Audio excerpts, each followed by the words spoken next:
Selamat malam pemirsa, jumpa lagi di tajuk utama edisi malam ini, membahas strategi menyalurkan BLT tepat sasaran. Mengapa penting tema ini kita bicarakan? Karena bicara soal bantuan langsung tunai ini selalu memunculkan soal ada yang belum menerima. Seperti apa strategi yang sudah dilakukan di Kabupaten Sorong? Kita akan bahas bersama Kepala Dinas Sosial Kabupaten Sorong, Amatus Turot, yang sudah hadir bersama saya di studio. Selamat malam Pak Amatus. Selamat malam Pak Pule. Di sebelah kiri beliau admin DTKS Pak Zainal Arifin. Selamat malam Pak Zainal. Dan di ujung telepon sudah tersambung dengan kami Kepala Kantor Pos Sorong Bapak Denny Lumban Turwan. Selamat malam Pak Denny. Selamat malam. Ya. Pemirsa, kita segera awali pembicaraan kita malam hari ini dengan pertanyaan pertama saya tujukan ke Pak Amatus dulu. Pak Amatus, kalau kita lihat tema ini tentu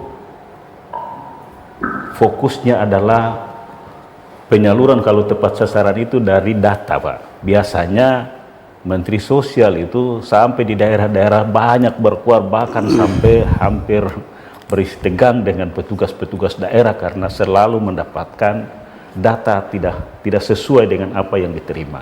Kabupaten Sorong seperti apa? Sudah dilakukan terutama dalam data terpadu kesejahteraan sosial yang selalu dimunculkan oleh Kementerian Sosial. Silakan. Baik, Assalamualaikum warahmatullahi wabarakatuh. Shalom. Selamat malam untuk penonton CWM dimanapun berada, terutama dalam topik pembahasan kita pada malam hari ini kaitan dengan pertanyaan tema strategi penyaluran BLT tepat sasaran. Sebenarnya strategi kita adalah ya kita rujuk pada aturan yang berlaku. Dalam hal ini adalah melalui Permensos. Nah, pertama kita sekarang ini perbaharuan data melalui DTKS. DTKS ini kan diatur dalam Permensos nomor 3 tahun 2021. Tahun 2021 itu dikeluarkan pada tanggal 27 Mei. Nah, di dalam Permensos itu terutama pada pasal 2. Jadi setiap penerima bantuan harus masuk dalam DTKS. Di dalam pasal 2 itu sudah jelas bahwa kita harus melakukan namanya Musdes. Lakukan Musdes, kita verifikasi data, lalu kita kirim ke Pusdatin. Nanti dari Pusdatin yang menilai untuk melakukan itu. Lalu perlu kita ketahui banyak program. Salah satu program yang kita sudah perbaiki adalah masalah BPNT. BPT ini adalah program dari transformasi Raskin atau Rastra. Data kita dulu itu ada 12.250. Tapi begitu masuk melalui DTKS, kita punya data menurun menjadi 5.557. Nah, lalu kami perbaiki DTKS-nya. Maka sekarang kita data di Kabupaten Sorong ada 7.480. Itu adalah langkah-langkah yang kita sudah lakukan. Ada program lain lagi adalah PKH. PKH berapa tahun lalu itu dia hanya berada di 5 distrik dalam. Nah, sedangkan begitu kita perjuangkan sekarang ada PKH akses. Dia bisa ada di Buk, di Boteng, di Braur, di Klaso, di Singkeduk, dan lain sebagainya. Salah satu hal penting juga dalam bantuan ini adalah BPJS, di mana kita perbaiki data kita Jamkesda tahun sebelumnya ada 16.923. Begitu kita perbaiki, data kita sekarang sudah 5.129.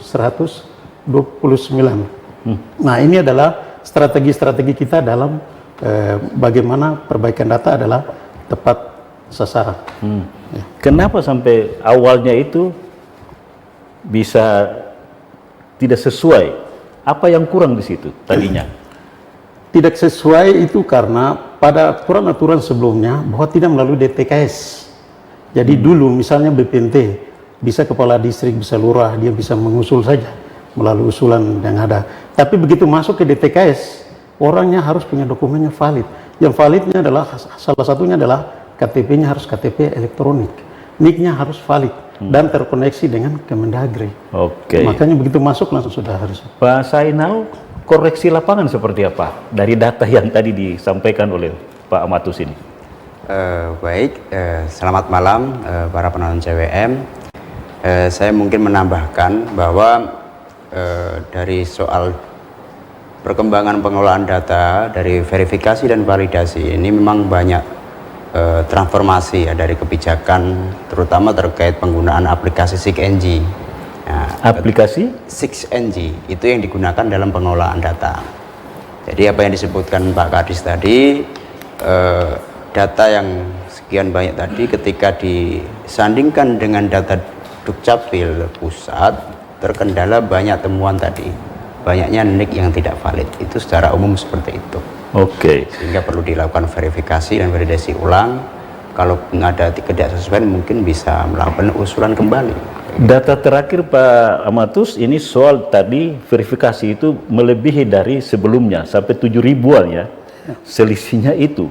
Sampai dengan penyaluran BLT untuk mengantisipasi dampak inflasi penyesuaian BBM ini, data itu belum terkoreksi? Masih tetap sama? Iya, kaitan dengan BLT BBM ini sesuai dengan Surat Dirjen Pemberdayaan Sosial nomor 158/5 tahun 2002. Di dalam bab 2.b itu sudah jelas bahwa yang KPM penerima BLT adalah KPM yang terdaftar dalam BPNT dan PKH dan yang ada di dalam DTKS. Jadi kita tidak bisa bawa orang dari luar, semua itu muaranya adalah di dalam DTKS. Jadi itu sesuai dengan surat dari Dirjen. Jadi dari Pusdating mereka hanya ambil data dari DTKS. Iya, maksud saya karena pusat itu kan hanya menerima daerah ya. Iya. Validasi data ini tidak terkoreksi sampai dengan bantuan BLT untuk ini, untuk penyesuaian BBM ini? Iya. Tidak ada perubahan di situ? Tugas kita hanya melakukan verifikasi validasi data dan kita input ke Pusdating. Iya. Nanti data kita dan DTKS nanti Pusdating yang menilai. Pak Denny? Ya. Pak Denny, data ini sudah terverifikasi. Yang sampai ke kantor pos untuk tugas menyalurkan itu, dia include dengan yang tadi disampaikan Pak Amatus? Baik, Assalamualaikum warahmatullahi wabarakatuh. Para pendengar, Pak Amatus menyampaikan dan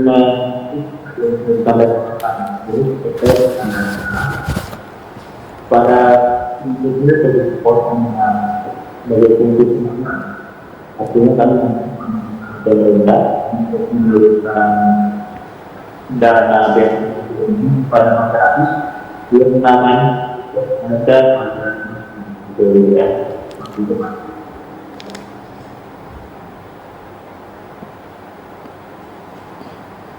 Pak Denny? Ya, halo. Ya. Ini suaranya agak kurang bersih kita terima di studio. Ya. Ya. Bagaimana bisa diulang?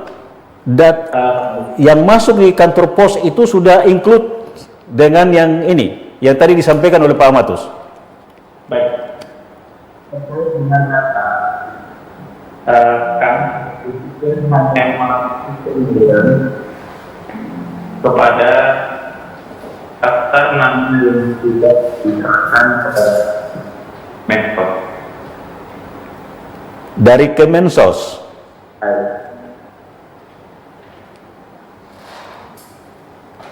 Kita masih terganggu dari suara Pak Denny di kabarnya beliau masih berada di ruang kerja. Mudah-mudahan nanti saluran ini bisa diperbaiki kembali. Tadi di ujung Pak Denny katakan itu data dari Kemensos. Tapi data Kemensos ini datang juga dari daerah kan? Iya. Dengan demikian berarti data yang masuk ke kantor pos untuk bisa menyalurkan itu sesuai dengan apa yang sudah dilaporkan dari kabupaten ke Kemensos. Iya. Jadi makanya tema strategi ini kalau kita menyalurkan tepat sasarannya, kita menjalankan tupoksinya masing-masing. Jadi kami sebagai dinas sosial, sebagai verifikasi validata untuk kirim ke Kemensos. Kemensos sudah itu Pusdatin kirim ke dari kantor pos. Kantor posnya tugasnya hanya membayar, mereka hanya menyalurkan. Iya, Dengan mereka demikian, bukan dapat data dari kami, tidak. Kami sudah data DTKS diinput melalui aplikasi SIXNG, Pusdatin, nanti Pusdatin yang BNBA-nya dikirim ke kantor pos hanya tugasnya menyalurkan. bagaimana Bung Zainal data SINNG ini yang tadi disebut-sebut itu mekanisme untuk bisa merangkum jumlah itu seperti apa? Bisa digambarkan? Kita kegiatan verifikasi validasi itu kita sudah membentuk yang namanya operator DTKS tiap kelurahan kampung. Oke. Nah, melalui kerjasama itu teman-teman operator bisa memverifikasi validasi data baik DTKS maupun bansos melalui aplikasi Kenji. Mereka kita buatkan user masing-masing untuk mengakses data itu, sehingga ada perkembangan data atau ada perbaikan data ya semua dari aplikasi tersebut. Jadi aplikasi Kenji ini digunakan sebagai aplikasi pengolahan data DTKS atau bansos. Pantauan sampai ke distrik-distrik itu masih terakses aplikasi ini? Bisa. Seluruh? Semua Kabupaten Sorong. Kabupaten Sorong Ya. masih bisa terjangkau. Dan bagaimana nanti jika ada yang masih terlewati dan bagaimana dia harus melaporkan itu ke dinas sosial untuk bisa masuk, katakanlah misalnya terlewati, kita jeda kembali sesaat lagi.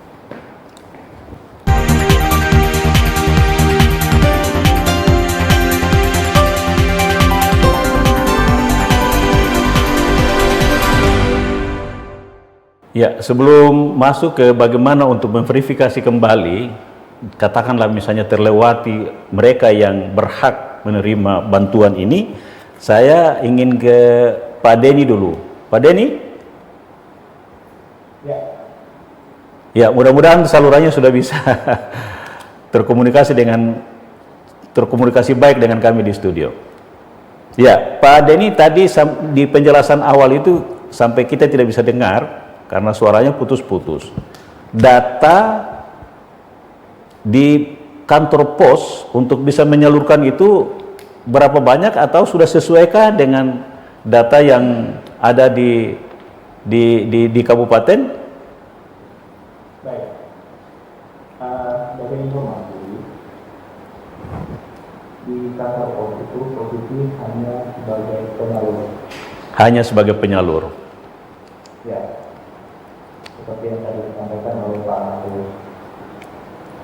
Artinya di kami hanya menerima data dari Kemensos yang mana di Kabupaten Sorong jumlah penerima sebanyak 8.244 penerima. 44 penerima. Ya. Yang mana posisi sampai dengan tanggal 3 Oktober yang sudah tersalur sebanyak 7.797. 7.797. Ini berarti tinggal berapa, 10% lebih ya, 20 ya, 15? Kurang sekitar 5%. 5%. Oh iya, 8.000 ya, 8.244, sekarang sudah tersalurkan 7.797. Ya. Target rampungnya berapa lama lagi? Untuk rampungnya kami coba terus melakukan komunikasi baik itu kepada pemerintah daerah untuk diteruskan informasi data kita ini kepada kelurahan-kelurahan sehingga nanti bisa mengarahkan penerima-penerima yang belum mengambil untuk datang ke kantor pos untuk segera mengambil dana PLTB ini. Mekanismenya di distrik-distrik itu masyarakat diarahkan ke kantor pos atau? Untuk di distrik besar kita ambil contoh Maria, Aimat, Maryam, dan Salawati, itu kan ada di titik-titik lokasi bayar, sehingga masyarakat cukup datang berkumpul di titik-titik yang sudah kita sepakati bersama untuk dilakukan proses pembayaran. Oke. Katakan misalnya di kantor distrik atau kantor lurah begitu ya? Betul. Kalau distrik-distrik terjauh, kampung-kampung terjauh, sama juga mekanismenya?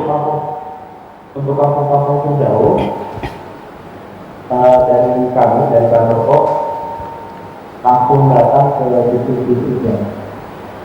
Oh, warganya diarahkan ya? Ya, betul. Jadi komunikasi yang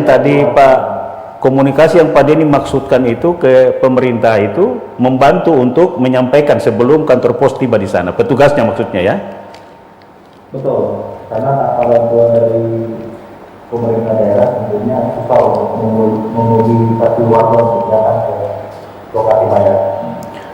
Adakah pengalaman katakan di daerah-daerah terjauh itu masih menerima keluhan, ada warga yang mengeluh atau melaporkan bahwa dia tidak terima misalnya? Ada seperti itu yang ditemukan? Ada Pak. Ada? Hanya kan, ya. Oke, ada.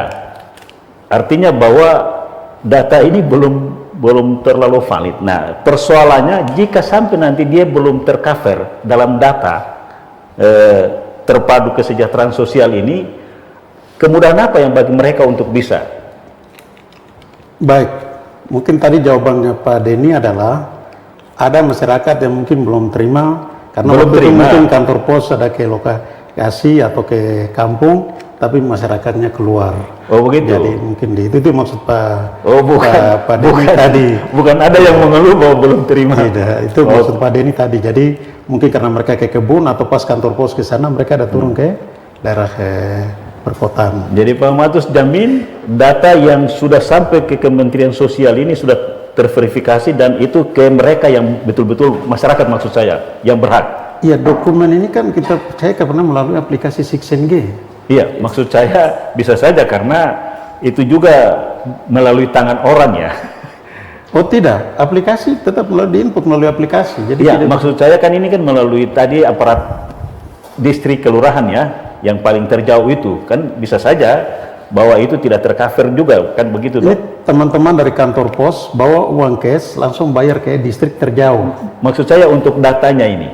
Oh data itu kita musdes. Iya. Terus ambil dokumennya, verifikasi, validasi, diinput melalui aplikasi Sixen G. Jadi kepastian bahwa semua sudah bisa, yang berhak itu sudah bisa tercover di data, itu sudah dijamin sudah ya? Kita hanya input. Misalnya dia punya nick-nya double, misal namanya kurang huruf, pasti aplikasinya otomatis tolak. Jadi makanya aplikasi ini sudah filter sendiri terhadap dokumen, keaslian dokumen. Oke. Pak Zainal, pengalaman lapangan seperti apa? Masih adakah keluhan-keluhan yang diterima? Tentu keluhan itu tetap akan ada memang. Karena apa? Terkhusus untuk BLT BBM ini sebenarnya kan cuma program temporer lah. Kalau mengacu ke program-program yang lain mungkin lebih spesifik yang program reguler, contoh PKH, BPNT atau BPIJK yang terkait KIS itu bisa dilakukan progres verbal di lapangan. Tapi kalau BLT BBM apa yang disampaikan Pak Garis di awal memang ini kebijakan Kemensos langsung ditetapkan dari data penerima PKH atau BPNT dari situ. Kalaupun memang masih belum, beberapa kasus ya memang ada kendala-kendala terkait data warga yang data dukcapil tidak valid, yang paling banyak berkaitan dengan nama dan nick yang tidak sesuai atau tidak valid. Itu mayoritas kasus-kasus yang kita temukan di lapangan. Kalau seperti itu solusinya seperti apa? Langkah awal tentu melakukan pengecekan ke dukcapil. Kalaupun perlu ya istilahnya konsolidasi ulang ke dukcapil pusat.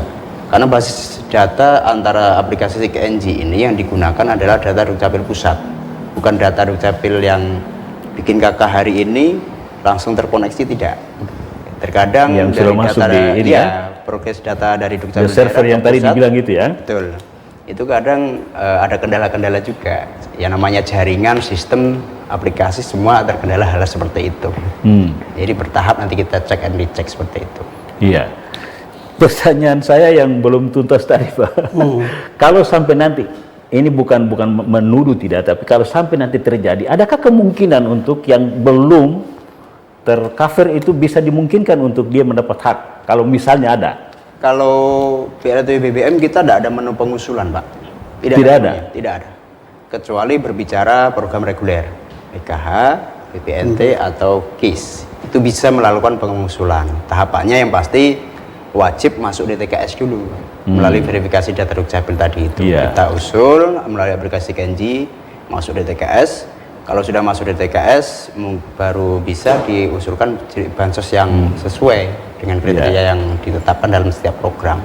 Kalau PLT BBM tidak ada menunya kita, Pak. Memang langsung terbit kebijakan, dasarnya adalah DTKS yang diutamakan PKH, penerima PKH, penerima BPNT, seperti itu. Iya. Dan bagaimana proses DTKS ini, jalurnya seperti apa, nanti kita bicarakan setelah yang satu ini.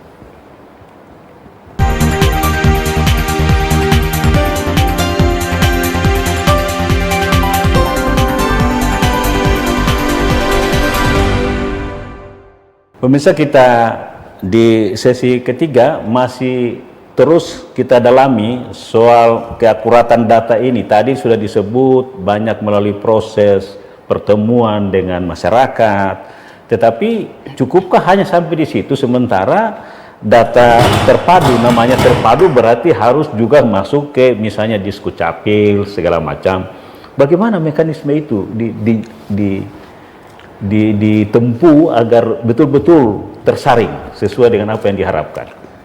Dengan keberadaan aplikasi CKNG dari Pusdatin Kemensos, kita melalui Dinas Sosial, terus kita bentuk operator DTKS setiap kelurahan, dari berkas atau dari KKKTP masyarakat dimusyawarahkan melalui Musdes, nanti ditetapkan siapa yang mau diusul, kemudian operator DTKS mengedit data dalam template usulan yang bisa langsung diupload melalui aplikasi di user masing-masing yang dilengkapi dengan berita acara Musdes. Itu simpelnya seperti itu. Dasarnya memang data Dukcapil yang dipastikan harus valid. Kalau tidak valid pasti akan terbaca tertolak. Atau terkadang kasus kita temukan ternyata KKTP-nya masih di Kabupaten Sorong, tapi setelah kita upload terbaca di beda kabupaten. Ada. Itu kasus-kasus yang menarik. Dari situ DTKS itu tahapan awal.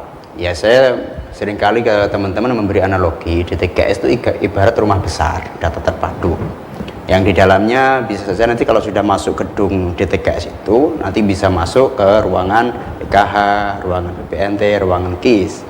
Jadi memang harus wajib masuk DTKS dulu untuk dapat program-program reguler tadi. Sehingga tahapan pertama masuk DTKS, kalau sudah tinggal kita usulkan bansosnya yang sesuai kriteria. Karena ada beberapa, kalau di PKH ada beberapa komponen yang jadi syarat seperti itu. Nanti tinggal dikaji melalui data tersebut. Ya, yang pasti tetap apa yang disayangkan kita semua adalah istilah tepat sasaran memang akan rumit. Contoh, di PKH sendiri kuota nasional terbatas, tidak mungkin akan tercover semua. Kuota BPNT juga terbatas, sehingga ya ini semua penetapannya dari Kemensos. Kita cuma mengirimkan data valid saja. Bisa saja kita mengusulkan data itu, tapi penetapannya tetap kewenangan dari Kemensos. Tugas di daerah seperti itu. Pak Matus, bagaimana menjelaskan sampai nanti, artinya karena ini data bukan data daerah ya, sudah sampai di Kemensos tadi dikatakan itu ya. Katakanlah misalnya, dulu saya terima, kenapa saya sekarang tidak terima lagi? Bagaimana menjelaskan ini kepada masyarakat kalau ada seperti itu ditemukan? Iya, terkait dengan BLT, biasa kami di Dinas Sosial kita biasa koordinasi secara berjenjang, baik distrik, baik lurah, baik RT, kami biasa memberi pemahaman dan edukasi kepada mereka bahwa yang dapat ini karena begini-begini. Yang belum mohon sabar, nanti kita lakukan musdes atau kumpul dokumen, koordinasi dengan kami, baru nanti kita turun untuk lakukan verifikasi, validasi, baru kita ini. Terkait dengan ada yang biasa dapat besok atau 3 bulan berikut lagi datanya hilang, itu sudah terjadi. Contoh BST selama COVID dapat 3 bulan berikut hilang, 3 bulan berikut dapat, itu kan langsung dari Pusdating.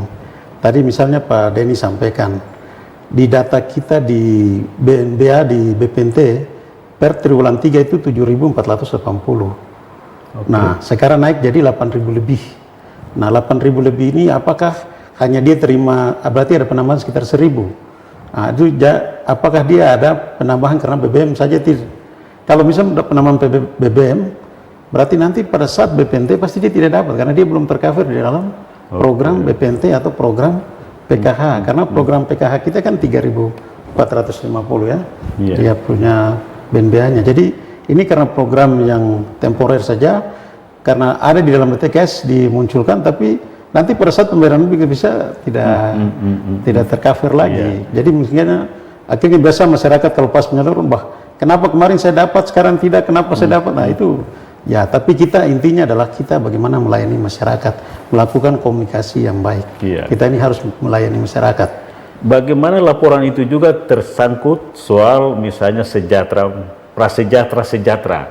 Bagaimana itu bisa data itu bisa dikoreksi? Iya, masalah sejahtera dan prasejahtera itu saudara dalam Permensos di Permensos Kepmen nomor 146 di diktum pertama itu sudah jelas ada 11 kriterianya. Misalnya pendidikan itu maksimal SLTP, rumahnya hanya tanah tidak cor, dindingnya hanya dari misalnya dari bambu atau dari kulit kayu atau dari apa, lalu dia hanya memenuhi kebutuhan untuk keluarganya saja. Nah itu yang menjadi kriteria dalam kita lihat masyarakat prasejahtera. Ada juga menurut BPS itu kan ada sekitar 14 kriteria. Mungkin hanya membedakan di BPS dengan Kepmen tadi itu, misalnya kalau BPS kan dia menyatakan bahwa perbedaannya sampai dia mampu itu sampai tingkat SD di BPS-nya. Lalu kemampuan pendapatan itu 500 per bulan, itu mungkin ada perbedaan di situ. Ya, mudah-mudahan apa yang dijelaskan ini juga semakin memperjelas juga ya masyarakat yang mungkin saja mengalami tidak hanya di kabupaten tetapi juga yang bisa mengikuti siaran kita ini ya, untuk memperjelas kriteria-kriteria, karena ya kalau tidak menerima ataupun belum memahami penjelasan ini juga biasanya menjadi pembicaraan yang muncul pembicaraan sumbang lah istilahnya begitu ya. Biasa kami ya puji Tuhan kami kerjasama baik itu dengan teman-teman kantor pos. Biasa kami turun mendampingi, biasa teman-teman kantor pos, masyarakat biasa datang marah-marah teman-teman kantor, tidak boleh, mereka ini hanya tugas bayar, yang bertanggung jawab itu kita. Jadi kita kerjasama dengan kantor pos, dan kita sudah memberi, sebelum kami menyalurkan, kami rapat koordinasi dengan distrik, dengan lurah. Ini program namanya ini, yang dapatnya ini. Kita samakan persepsi dulu, baru kita turun. Dan puji Tuhan kita masyarakat ini semakin hari semakin semangat. Yang penting kita rajin untuk memberi pencerahan. Saya beri contoh, kemarin baru saya turun. Ada sekitar berapa warga yang sekian tahun dia, kenapa saya tidak dapat, kenapa saya bilang ikut ke kantor. Begitu dia kasih dokumen, kemarin pas saya turun, kemarin kok belum dapat, nah sekarang sudah dapat kan. Begitu, yang penting mohon kesabaran bersama. Ya, mohon kerjasama saja semuanya. Iya, itu yang saya maksud dari tadi, bahwa walaupun data ini sudah terverifikasi melalui aplikasi, sistem yang sudah katanya dijamin, tapi masih saja akan terlewati toh.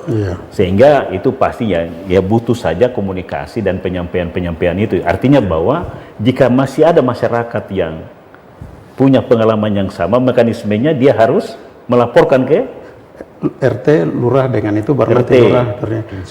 Bahkan di dinas sosial kami sudah ada admin di distrik dan lurah masing-masing. Jadi sudah langsung adminnya di distrik lurah. Jadi sekarang tidak perlu lagi semua ke dinas sosial lagi. Karena admin kita sudah ada di distrik lurah. Jadi maksud saya untuk bisa menjamin tepat sasaran ini adalah mereka yang walaupun berhak tapi belum terjaring di dalam data. Nah, itu juga ada kemungkinan untuk nanti dia bisa diusulkan. Masih. Bisa ya? Bisa. Itu ketentuan juga mengiyakan begitu ya? Bisa. mengiakan. Kami hanya melakukan DTKS, tapi menentukan penambahan jumlah kuota itu dari Pusdating.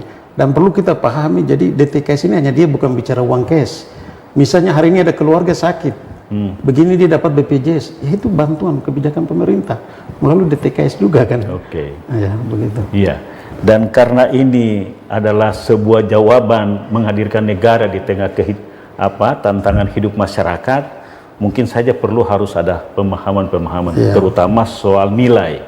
Ada yang muncul, kenapa terutama di kenaikan atau penyesuaian BBM dengan harga pasar yang melonjak tiba-tiba hanya diserahkan 300.000. Bagaimana menjelaskan ini kepada masyarakat agar tidak melihat nilainya, tetapi kesungguhan dari negara dalam hal ini melalui pemerintah itu untuk bagaimana membantu. Bagaimana Pak Matus? Kalau saya yang pertama itu sebagai warga, ya kita harus bersyukur untuk Tuhan.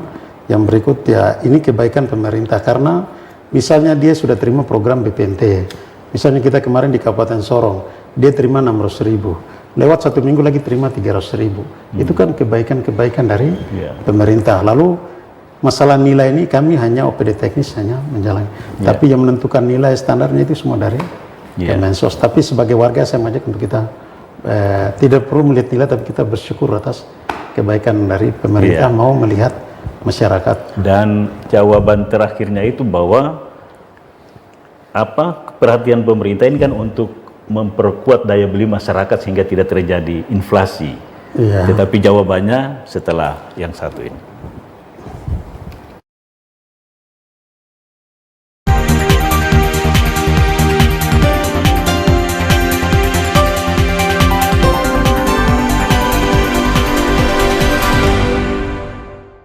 Kita sudah di penghujung acara. Saya ingin nanti kita dengarkan apa kira-kira catatan penting dalam menyasar BLT penyalurannya ini tepat sasaran. Saya awali dulu dari Pak Denny. Pak Denny? Ya, ini kan kita bicara khusus di kabupaten. Tetapi kalau Sorong Raya pada umumnya secara keseluruhan yang bisa menjadi tugas utama kantor pos, kalau kabupaten sudah tinggal 5%, kalau Sorong Raya? Baik, menyampaikan untuk kami di kantor pos Sorong, itu kami membawa 7 kabupaten dan 1 kota. Penyaluran dengan tanggal 3 ini puji Tuhan memang tidak terlalu menyisakan sisa yang terlalu banyak, sehingga memang harapan kita sampai dengan batas waktu yang ditetapkan kita bisa memaksimalkan seluruh penyaluran pembayaran sampai dengan nanti waktu yang ditetapkan juga selesai. Hanya orang kantor pos atau ada orang di luar kantor pos yang dikerahkan untuk bisa lebih cepat menyalurkan ini bantuan? Tentunya kami minta bantuan dari pihak tetap. Kami tetap dalam pengawasan kami yang memang penyaluran yang bersifatnya uang. Artinya mungkin dari yang pertama itu hanya sebagai tim verifikator.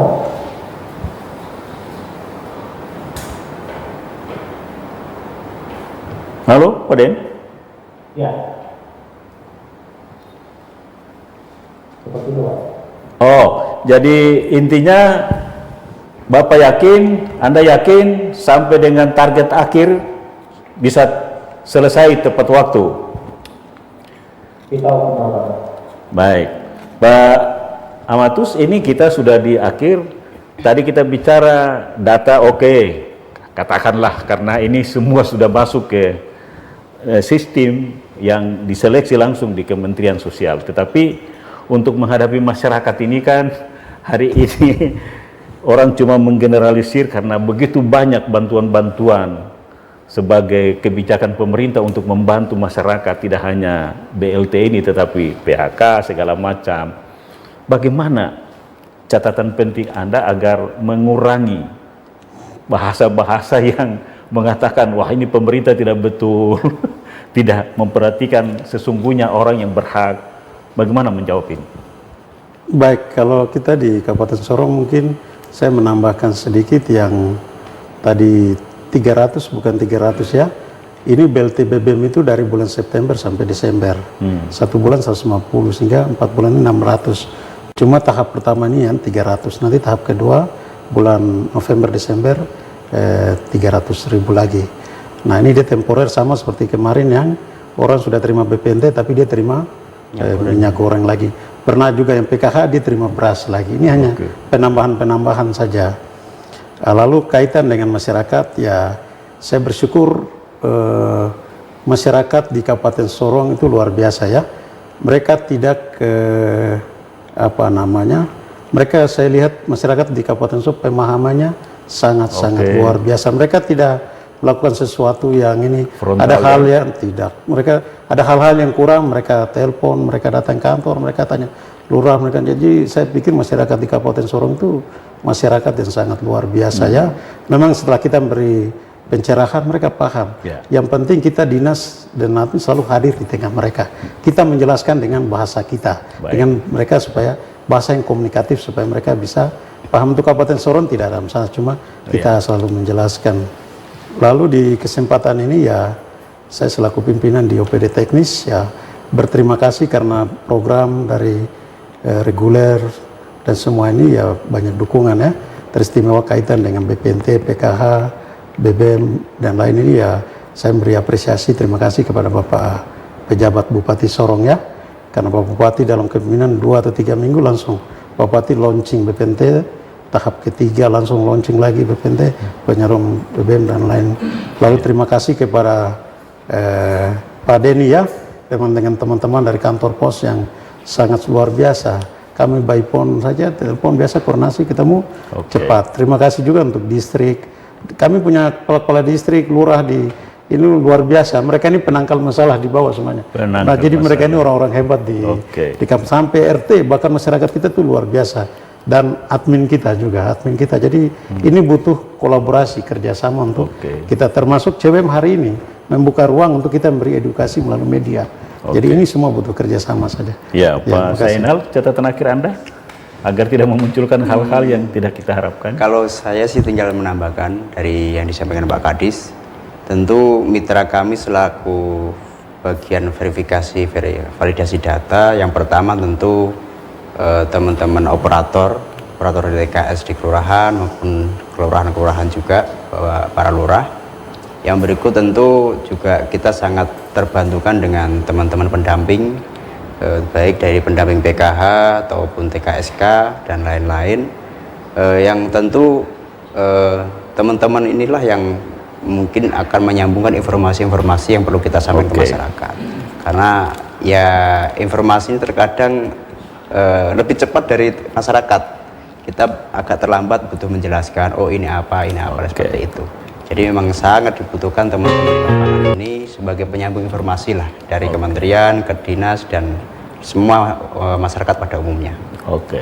Itulah catatan akhir yang saya bisa tegaskan bahwa untuk meminimalisir apa yang akan muncul di masyarakat, kehadiran untuk memperjelas adalah kuncinya. Dan itulah yang sudah dijalankan di Kabupaten Sorong. Mudah-mudahan ini juga sudah dijalankan di kabupaten lain sehingga kita tidak dengar hal-hal yang muncul, terutama karena masyarakat ini kan hanya mendengar nilai dan uang yang dibutuhkan sehingga selalu saja muncul hal-hal yang tidak diinginkan. Akhirnya terima kasih sekali lagi atas atensi Anda untuk mengikuti acara ini, dan terima kasih Pak Matus yang sudah bisa hadir, Pak Zainal Arifin yang juga sudah hadir di acara ini, dan di ujung telepon Pak Denny Lumban Turuan. Pak Denny, selamat malam. Terima kasih Anda juga sudah ikut berbagi dengan kami. Kami akhiri sampai di sini, kita bersua lagi. Selamat malam.